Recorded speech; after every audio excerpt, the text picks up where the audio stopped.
इंद्रियां सुखों की खोज कर रही, बुद्धि पार्थिव सुख का निश्चय कर रही, अहंकार देह भाव से युक्त हो रहा है, मलिनता ही मलिनता, अध्यात्म का कहीं भी स्थान इस मन में नहीं दिखाई दे रहा।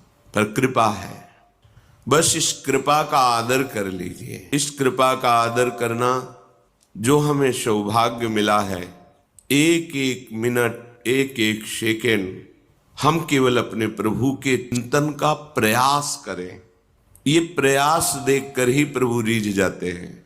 हम उनके समीप श्रीअंग की सेवा तो बात दूर रही, किसी एक अंग का ध्यान करने के भी अधिकारी नहीं, क्योंकि मुनिमन ध्यान धरत नहीं पावत। मुनि जो वेद शास्त्रों के मनों का मनन करते हुए पूर्ण धर्म से चलते, उन्हें मुनि कहते हैं।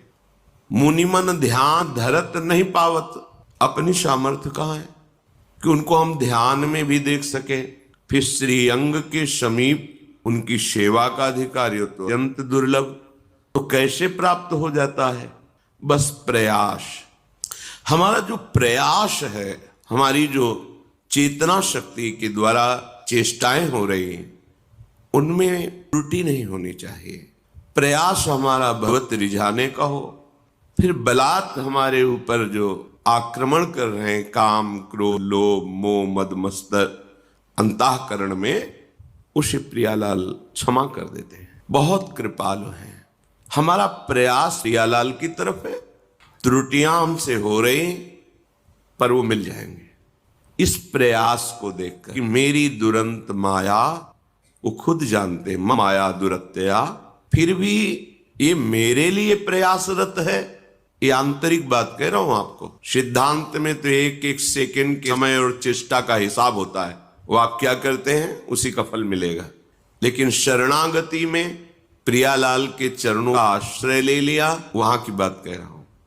आश्रयदाता इतने कृपालु हैं कि देख रहे हैं कि ये जानबूझकर हमारे प्रति विरुद्ध आचरण कर रहा है, बिल्कुल कोई बात नहीं मान रहा, पर मेरी शरण में है। धक्का खा करके, नाना प्रकार के अपमान सहकर, प्रतिकूलता दिला करके उसको सही रास्ते लाएंगे। काम दाम और दंड भेद से सीधे रास्ते लाऊं, नकली से बनाऊं असली, भगत मेरे मुकुटमणि।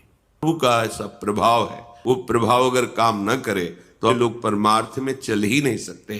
पर कहीं वो यदि प्रयासरत है शरणागत होकर कि मेरे द्वारा कभी कोई आराध्य देव के प्रतिकूल आचरण बने ही नहीं, फिर भी बन जाता है। ये बात दूसरी हो गई।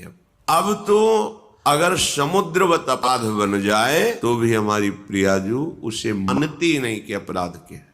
और राई के सम थोड़ा भजन बन जाए, उसे सुमेरु पर्वत के समान मान। बहुत भजन, बहुत मेरी सेवा करता, मेरी स्वामिनी का स्वभाव ऐसा है। आंतरिक प्रयास में हमारी शिथिलता और निराशा नहीं होनी चाहिए। आप शरणागत हैं, आपको जितना विवेक मिला है, जितनी सामर्थ्य मिली, बस उससे ज्यादा की आकांक्षा नहीं है। जितना समय मिला है, जितनी शांति मिली, जितनी बुद्धि मिली है, उसके अनुसार आप जो सुन रहे हैं उस पे चलने का प्रयास कीजिए। सफलता असफलता हमारे हाथ की बात नहीं। कर्मण्येवाधिकारस्ते, हमारा अधिकार केवल प्रयत्न में है। जब हम अपने अधिकार की बात करें तो लाडली लाल अपना अधिकार हमें प्रदान कर देंगे। विश्वास करो, हमारे आराध्य देव का स्वभाव ऐसा है। और स्वयं भगवान कह रहे हैं कि मेरे प्रेम प्राप्ति का रहस्य मेरे समीप रहना नहीं है,